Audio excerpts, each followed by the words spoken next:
A civic movement grounded in the Constitution. Patriotism explained.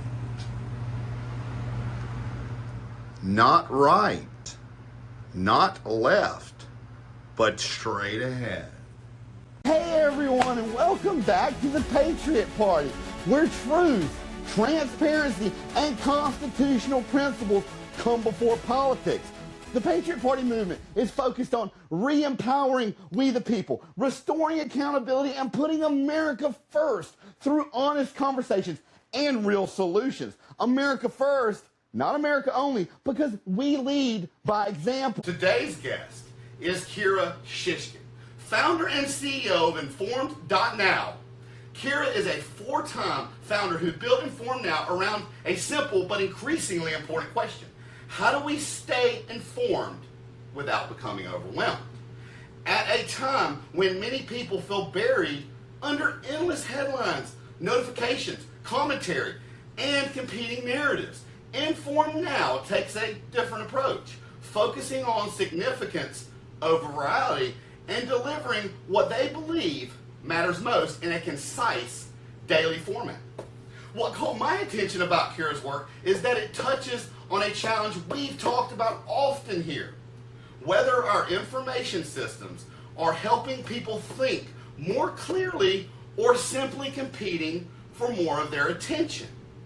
Kira, welcome to the Patriot Party. Glad to have you here. Thank you, Matt. It's a pleasure to join you. I'm so delighted for this conversation. Absolutely. We're going to dive right in if you're ready. Yes, sir.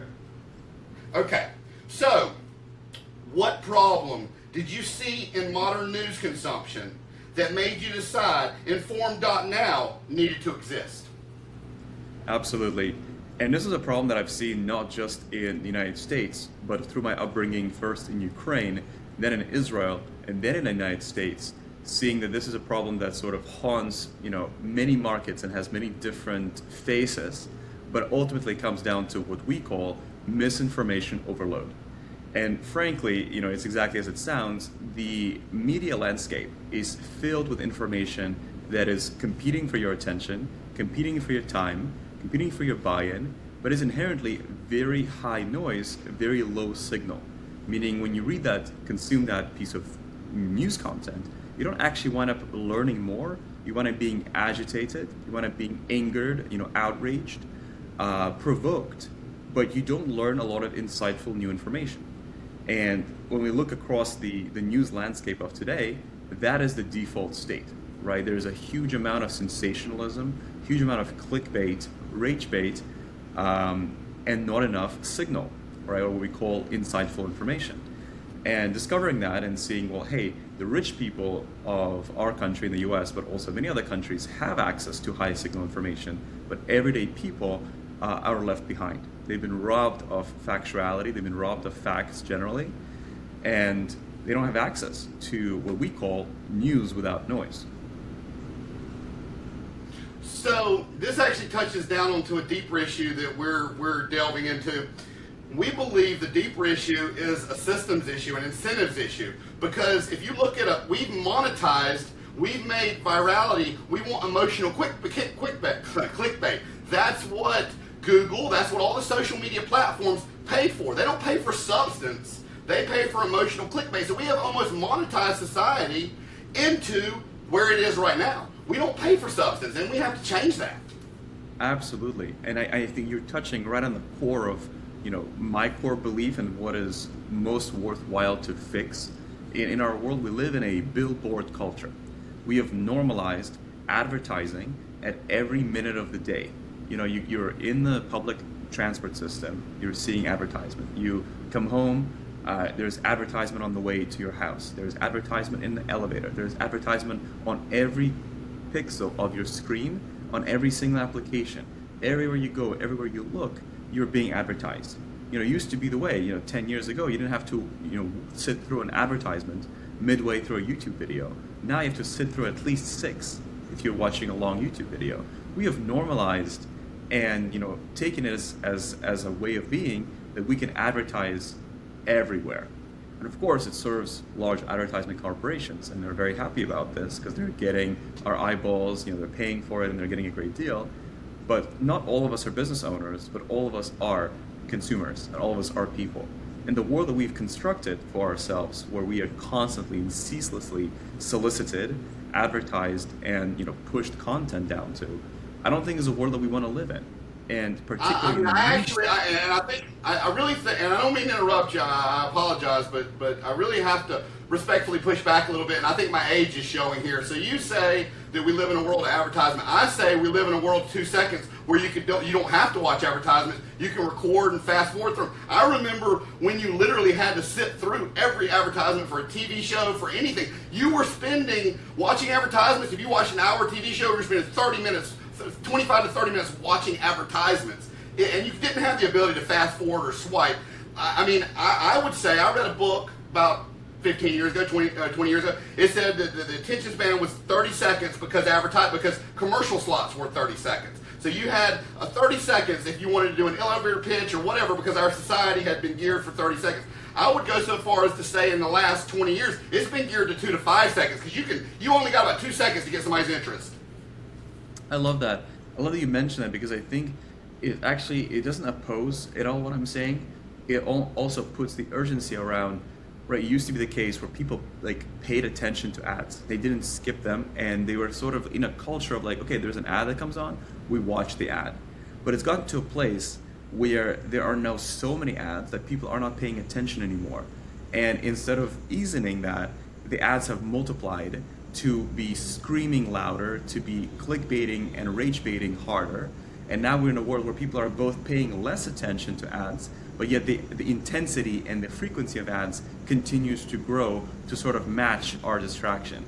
And it's a very sad state, because people these days both feel the allergy towards advertisement, and advertisements are becoming less and less effective.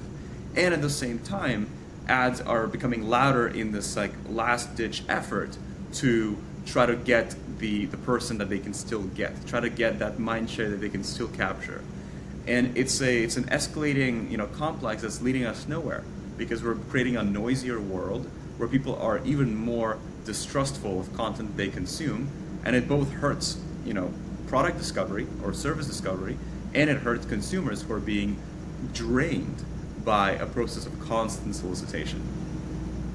Yeah, and I would go so far as to say, if you looked at part of the root cause, maybe not all of it, if you look at algorithmic behavior, if it was clear across and it was a level playing field where Apple, they only got to show you more because they could buy more. It was level, versus me, if I could buy this many, the algorithm's not going to favor Apple over me to show it to you. They just get to buy more, so it appears more times. So it's a fair capitalism, but the algorithms now, they optimize towards Apple because they pay more. So it almost edges out the regular guy. Like if you look at YouTube right now, if you read about it right now, so many small creators are having such a hard time because the system is optimizing towards the big creators, and they're giving all the traffic. So you're not even getting put on the distribution part. So the way these things work is TikTok or whatever, they put you on a distribution, and depending on where you're at, you get 75, 100, 200, 300. And depending on the interest, that depends on how far you get pushed out.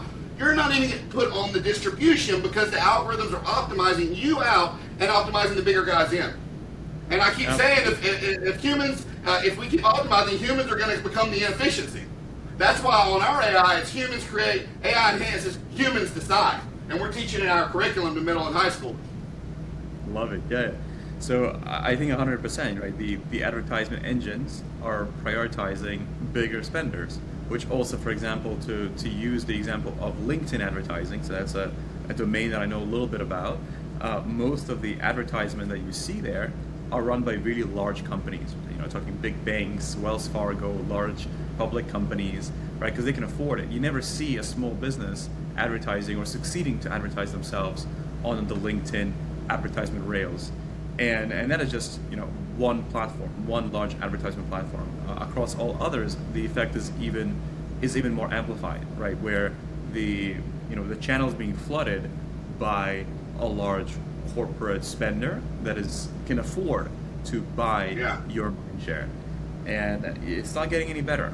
I think what we see in news, or kind of what we feel in news particularly, is unlike entertainment era or entertainment area, right? Entertainment use cases of your life. When you're watching TV, you're watching YouTube, you're sort of in a space that is a bit more acceptable if we're to prioritize, right? If you have to make a judgment, it's a bit more acceptable to advertise when you're in a state of being entertained. Maybe you could say that. But when you're in a state of getting insights around the world that you live in, when you're trying to inform yourself around your country, your city, your state, your life, trying to make decisions. When you're reading news, and that's a vulnerable process because you come from a place of vulnerability saying, I don't know something, I'd like to learn. Can you inform me about this topic? In that sensitive moment, to advertise to the reader, I think is unethical. I think, we've put up with this for so long as if it's normal, but I think advertisement in news is a deeply philosophically, ethically, morally troublesome decision. And you see this sometimes at its worst when the news article is talking about a healthcare issue like vaccination rates or rate of disease of some sort, and then right on the side there is a healthcare advertisement, some drug being sold on the side of the newspaper or on the side of the news article. And to me, that is so Machiavellian and nefarious and malicious, and frankly, just deeply unethical. That is, I think, if we had to pick our fight, that is our fight, right? Is removing the advertisement incentives that lead to sensationalism, that lead to clickbait, that lead to manipulation of the reader in different ways. Is how can we remove that in the news?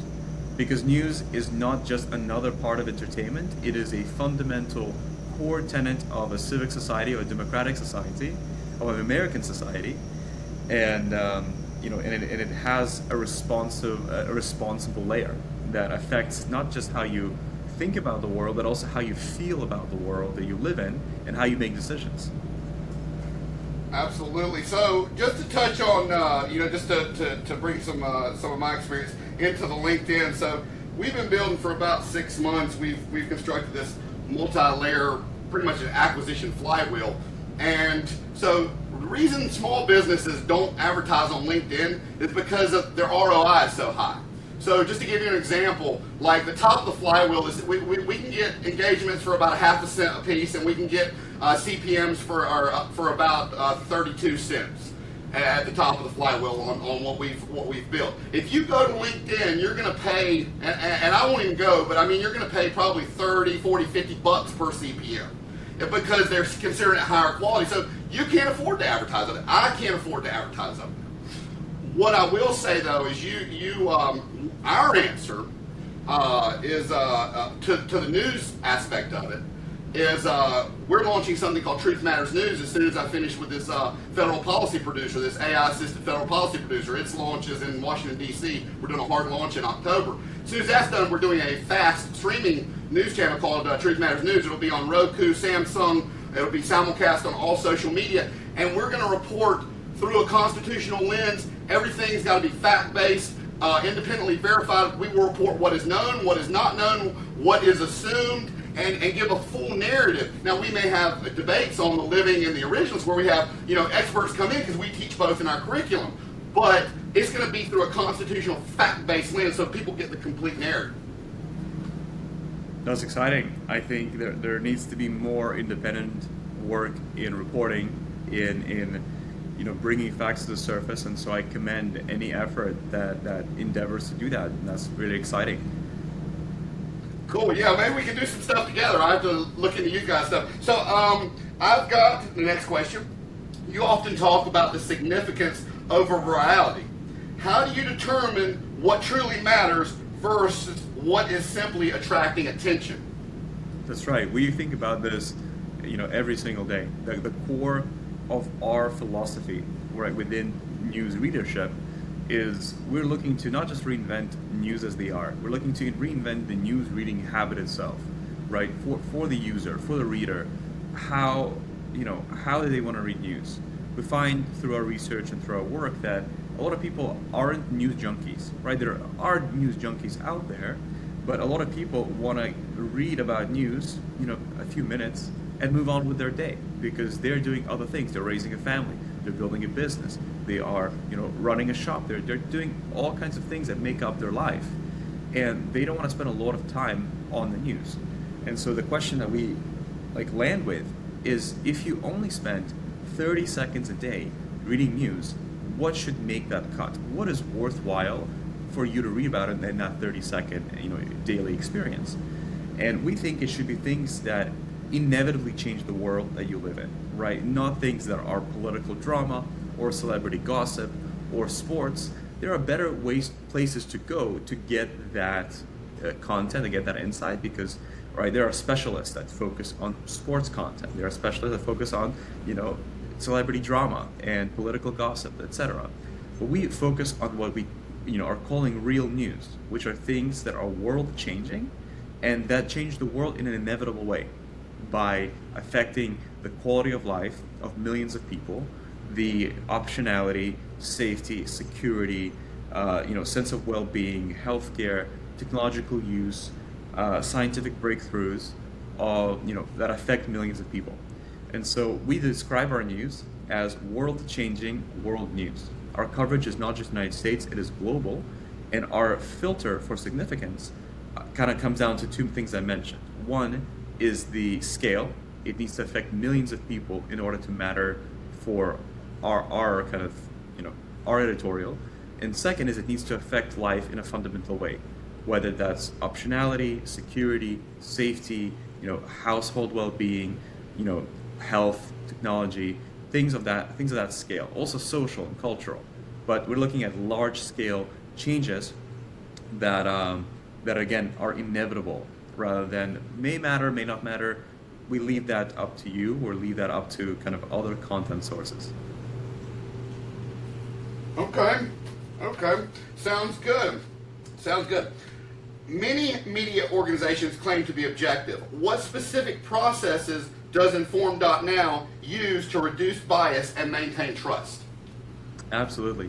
So one of our biggest secret sauces is also the most obvious, and we wear it very proudly because there is no magic around being striving for objectivity. It is a forgotten art of referencing primary sources.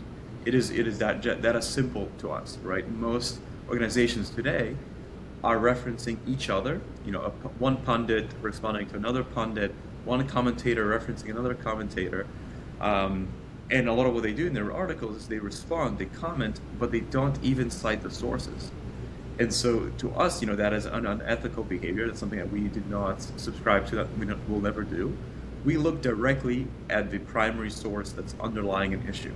So to give you some really easy examples, if there's a Supreme Court case, we will actually read the Supreme Court ruling. We'll actually read all the case files related to that ruling. If there's a bill of Congress that's being released, right, and it's very consequential, we'll actually read, whether it's 6 pages or 60 pages, we'll read the actual bill of Congress. And these things are accessible to the public. They're just not easily, they're not easy to wrangle, they're not easy to find, but they are accessible, legally so. And so we look at primary sources to form what we, consider to be truthful, at least to the primary source. And we, have that grounding in here's what the source says, right? Here's what the White House announces. Now, whether you believe the White House or you do not believe the White House, now whether you agree with the Supreme Court case or you don't, that's up to our reader to make up their mind and to form their own opinion. But we ground everything in primary sources. That's our main sort of superpower, is that we have a direct access and a discipline and a set of standards of operating with primary sources whenever they're available. And that is, I think, maybe the first answer to your question. The second is we consider news to be a factual bullet point list of things that happened. So I think the second way to describe this is we do what's called event-based reporting. We don't do investigations. We don't do investigative journalism. We don't do kind of opinion pieces around emerging trends. We focus on events that happen. Announcements, war, invasion, bombing, healthcare rates, healthcare announcements, scientific breakthroughs, technological launches of rockets, right? Large deals between countries, these are events, and we focus on the news surrounding that specific event, right? So something happened, it is impactful, we're looking at it.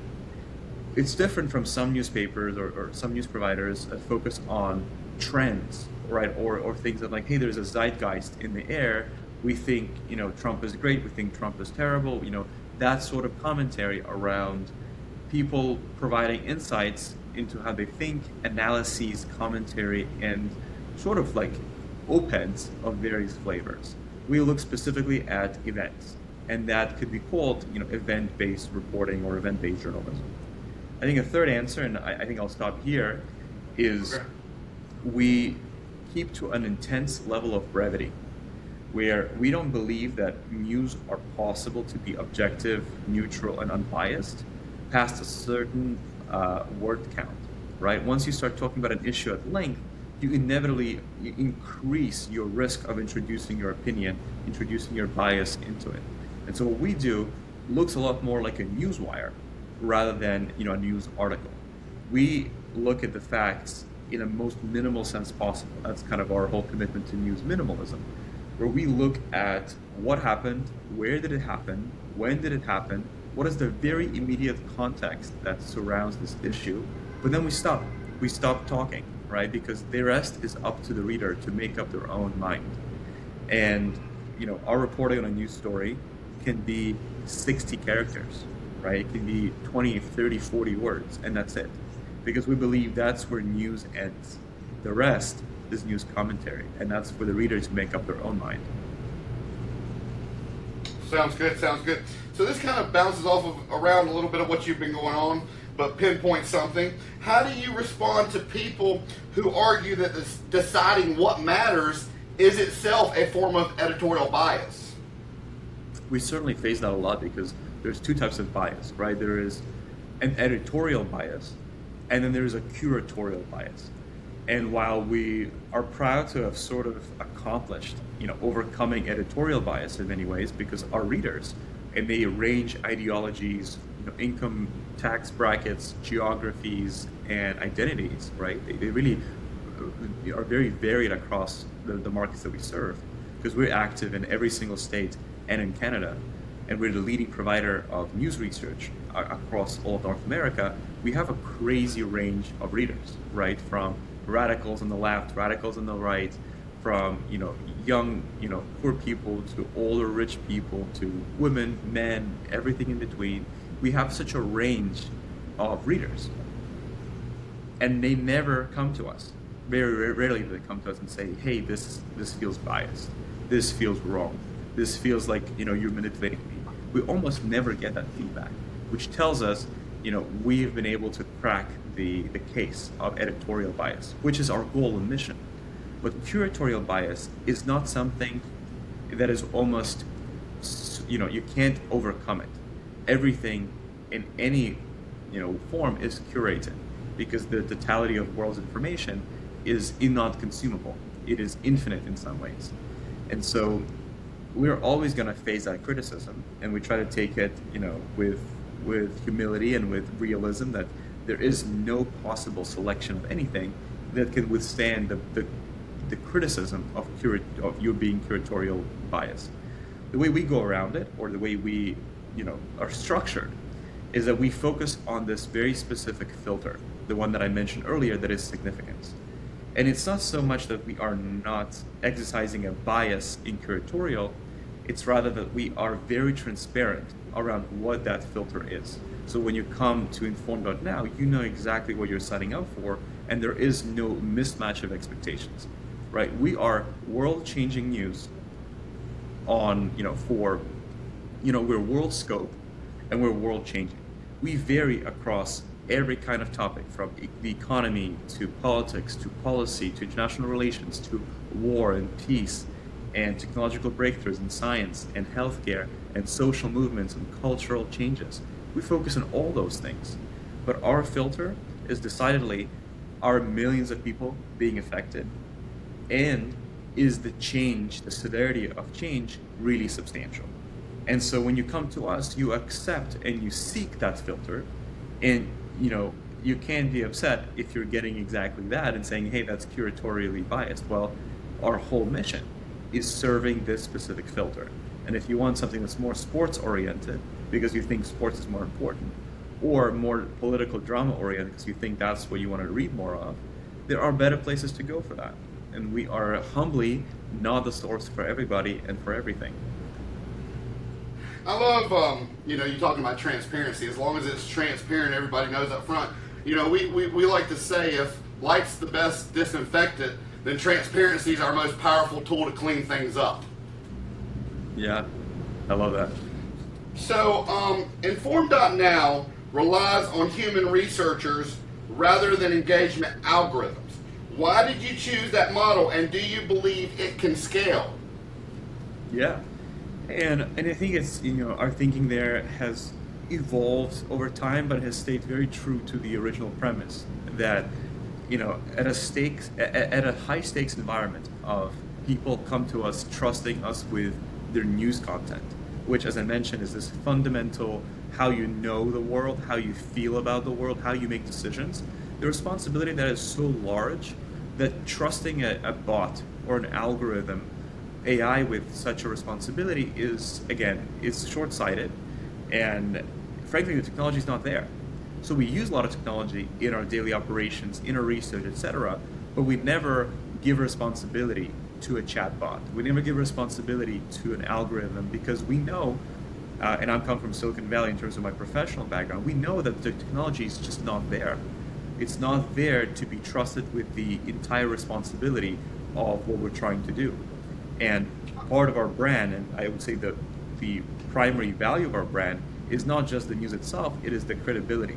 That we put our brand on the line every single day, saying when you get news from us, we put our reputation on the line. And if we cannot do that, what's the point of us? You can just go scroll on social media. If we can't take responsibility for our accuracy, our factuality, and our content, we are no better than all the noise that's out there. And so we wear that, the responsibility with a lot of pride. And when you have that level of pride, you cannot easily give that away to an algorithm or to a bot or to an AI, no matter how sophisticated it's being, advertised. And so that hasn't changed at all. But I think as time goes on, we're actually finding a lot of efficiencies in handing over or automating a lot of other parts of our business. Some of the financing, some of the operations, some of our own company admin. I think that is becoming increasingly more, efficient and automated because we're living in an era where automation is becoming smarter by the day. And if you're able to wield and wrangle that, you can get a lot of efficiencies as a business owner. But that is not something that we're comfortable applying to our core research and our kind of main product, because that is, to us, is pretty holy. Absolutely, I understand, not wanting to give up that control. I will have to push back a little bit with you saying the technology is not there, because we build AI, we build modular units, and we have AI right now that literally we're offering to municipalities and meet with mayors. It'll scan legislation, like 500-page legislation, and tell you what's worked, what hadn't, and pull out everything and be able to scan what's worked. And we have the AI for our news format where we can drag and drop news stories. It'll fact check it, scan it, and give us the reporting in your sense, like with the click of a button. So we do have that technology. We actually have that technology. I think that's and it would probably help. Yeah. That's what we say. With. Yeah, we are excited about supporting enabling technology, and I think what I talk about more, and we do use a lot of enabling technology when we read all of the internet, when we scan and monitor news 24/7, when we look through primary sources and do semantic searches. We use that enabling technology that is very powerful and is only getting smarter by day. But when I talk about sort of keeping the responsibility layer with the people, is that we are not comfortable, and I think we're really far from a place where we can hand over end-to-end responsibility to technology. That goes against what we call responsible technology, because once we don't want to put humans out. That's why we say humans create, AI enhances, humans decide. Y'all decide what gets reported. It's just basically doing doing all that legwork that would take hours to read 60 pages and giving you all the stuff out. You program it to extract whatever it is that you guys report on. And That's then right. you decide what you report. Exactly. And so I think we're saying the same thing in different words. Yes. That we must use technology, the best case tools of our time. We're also in a time of incredible tooling. I mean, we have incredible tools. And so we use a lot of that. We are always picking best in class, new tools, new technologies, new processes. But it's always, there is never an interest or like a rush to go and hand over the responsibility layer. Because the responsibility layer is what makes our company special, what makes our company human, and what makes us, trusted by our readers is because we take responsibility. And that's not something that we're going to, automate away or technologize away, both because we're really far from that technologically as an industry, not just us as a company. And it's not something that I think is even really is even possible. Because, if we're talking technicalities for a moment, the context window, which is the biggest technical constraint on AI models today, needs to be so large in order to make sense of world news at a world scale and world context and triangulate what we call significance. It is so hard to have that context window so large that context window is not going to be built anytime, in the next couple of years or in the next decade. Because a context window of that size that would rival the context window of a human brain, of just one human brain, and we have a whole team, even if that gets created, the funds to run that context window at the scale that we need to run it is going to be, billions of dollars. Ridiculous. That absolutely ridiculous. Yeah, I mean, you wouldn't want to automate it anyway, because one of the biggest conversations on LinkedIn right now that I'm participating in is governance. Like, how do you governance that? If it goes to the people and it reports something that costs people's lives, who's responsible? You, the AI? I mean, no, you would never want to take the human out of the loop. That would be bad. That would be real bad. Okay, so one of our reoccurring themes is that we don't have a people problem, we have a systems problem. Looking at today's information ecosystem, what systemic changes would most improve public understanding? Wow. I mean, we think of our project with informed.now as an infrastructure project, right? And I mean, this is, maybe me stepping into the world of, policy, which is not really what I usually do, but I think leaders should build infrastructure.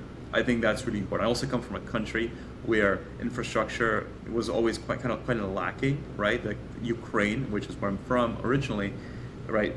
In many ways, when you're commuting from a city to city and the roads are destroyed, the roads are broken. We don't have that problem as much in the United States. But I think leaders generally, right, this is just a small example, leaders should build infrastructure, right? Non-opinionated, skewed, just should build infrastructure, right? And I think there's been maybe a forgetting of infrastructure in the US for some time, not physically, but in the world of technology and media, right? A lot of the technology and media that we have today is not infrastructural. It is skewed one way, politically or socially, or even in like age demographics, but it is not infrastructural projects, right? And to me, I think in media specifically, there's a lot of good examples of that, right? When you look at Fox News, when you look at CNBC or in the NBC kind of universe, these aren't infrastructural projects. These are serving a very specific type of person and believes a very specific type of thing, right? They're very partisan. And when you look at what the Associated Press used to be, the Associated Press used to be kind of an attempt at an infrastructure project. They are not that anymore, and they haven't been that for a couple of years now. And so when you look across the media landscape, specifically in the news landscape, which is what we care about, we don't see a lot of infrastructure. We see a multiplicity and a many kind of a propagation of highly polarized partisan outlets, right? And just having more partisan outlets doesn't build infrastructure. It just creates more noise, right? We have more left, we have more right, we have more here, we have more there, but that does not build infrastructure. That builds an illusion of choice, when in reality it keeps the volume so high, so loud, that you can't hear anything. You can't even hear your own thoughts. What we're missing is the infrastructure layer. It is the unsexy plumbing of media in America. And that's what informed.now is here to build, is the infrastructure layer, where both the donkey and the elephant can drink from the same, from the same pond and not feel triggered or not feel poisoned by the water, right? I think that to us is really deeply missing, is the infrastructural layer of media. And if we go further, also we don't have that in technology. We need to have that in technology. In some ways, we don't even have that in real life. A lot of physical built world, there's a lot of infrastructure missing. And so, I don't know if this is a policy recommendation, but it is a belief that I have that infrastructure is the work of leaders. And we have seen a crisis in infrastructure, especially in media, and that's why a private project like mine is stepping in to build that pond where the donkey and the elephant can coexist and not get into fights.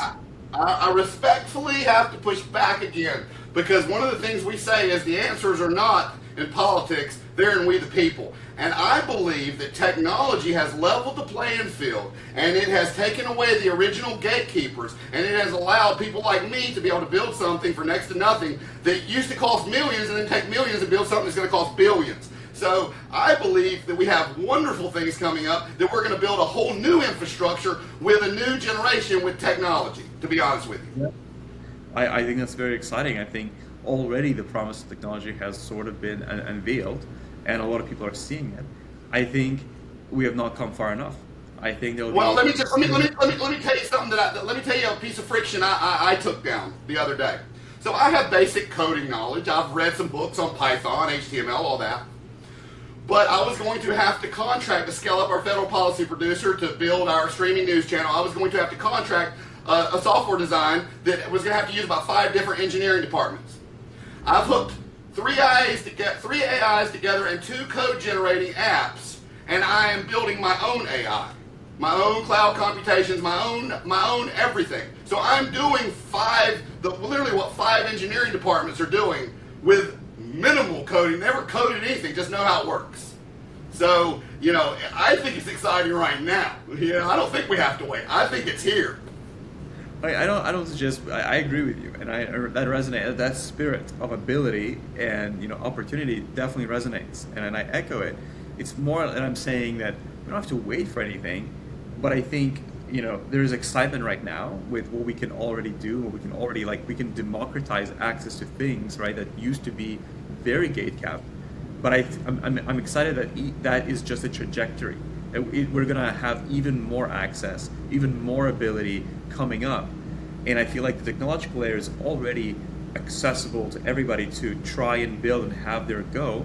I think in media, when you look at the media control of this country, which is split between, the NBC Universal and Fox News, is still to this day very, very gate-capped, right? Distribution is gate-capped, right? Where you can be somebody who starts a Substack and talks about news in the way that you see fit, right? And you can get a following, etc.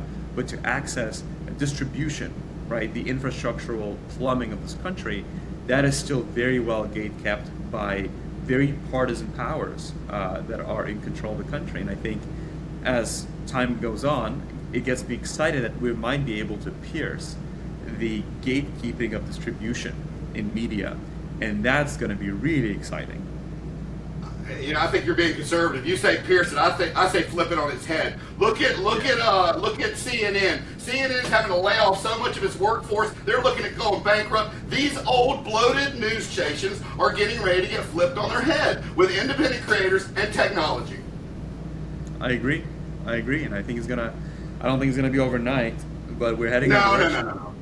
5 to 10 years. 5 to 10 years, I say. Yeah, that's what I'm.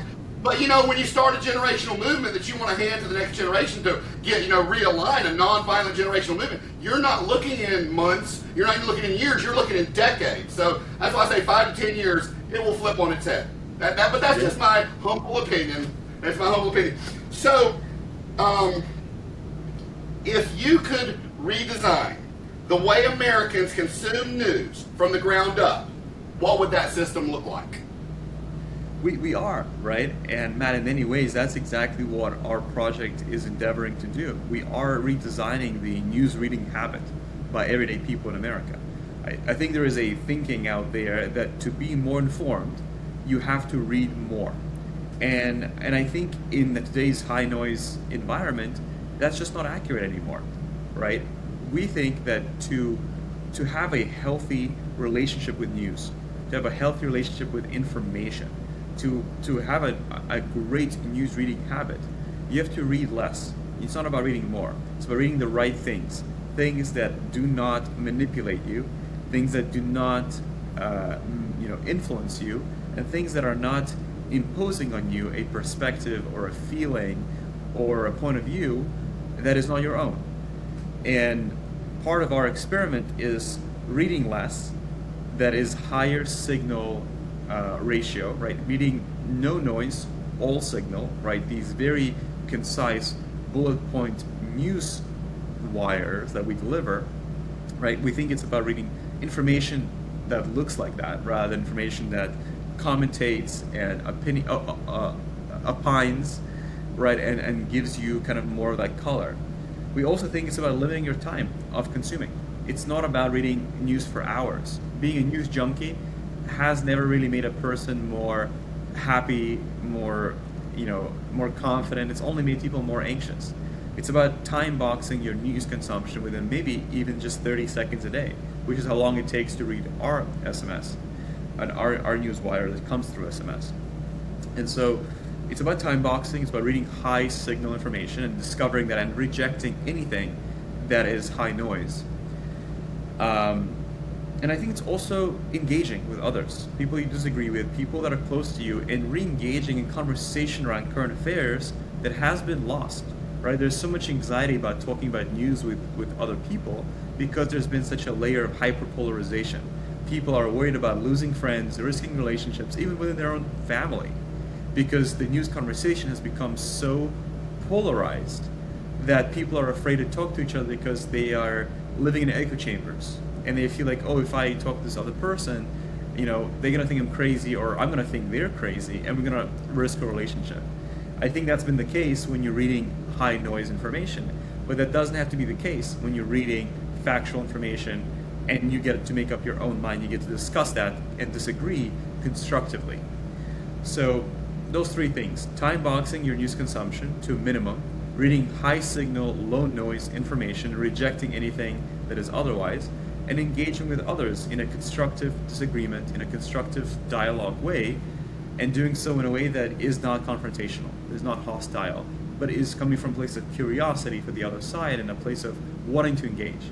So those three things kind of come to mind, and all of which we enable, empower, and design around through the informed.now project. Okay, absolutely. Is there anything before I close out the show that we didn't go over that you want to go over? I think you've asked great questions. I would just maybe add that if there are news minimalists on your team or among our audience, we are really easy to find. There used to be these big toll-free numbers, 1-800-FLOWERS, 800-GOT-JUNK. We run one of such. We run the biggest news toll-free number in North America, and we allow and invite people to join us. And it's 844-406-INFO, where we are. All you have to do is send us a message. You can say hello. You can text the word join, and it's free.